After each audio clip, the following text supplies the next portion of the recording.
మెంతికూర అంటే చేదు అనుకుంటే ఈ ఫ్రై ఒక్కసారి ట్రై చేయాల్సిందే. ఈ ఆలు మెంతికూర అన్నం ఇంకా చపాతీకి పర్ఫెక్ట్ కాంబినేషన్.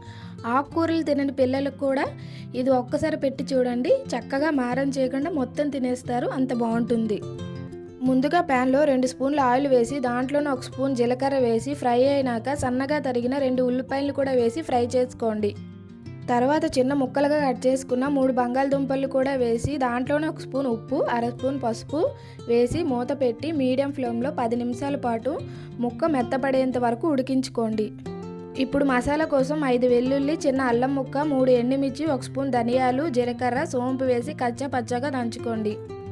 ఈ మసాలాని ఇప్పుడు కూరలో వేసి వేగినాక మెంతికూరను కూడా దీంట్లో వేసి 5 నిమిషాలు మూత పెడితే ఇలా దగ్గరగా అవుతుంది. దీన్ని కలుపుకొని బాగా ఫ్రై చేసుకోవాలి. గుర్తుపెట్టుకోండి, ఎంత బాగా ఫ్రై అయితే అంత టేస్టీగా ఉంటుంది. దీంట్లోనే ఒక టమాటాని పేస్ట్ చేసి వేసుకోండి. 5 నిమిషాలు మీడియం ఫ్లేమ్లో ఉంచి చివరిగా దించేటప్పుడు కొంచెం గరం మసాలా వేసి తీసుకుంటే ఎంతో టేస్టీగా ఉండే ఆలు మెంతికూర అనేది రెడీ అవుతుంది.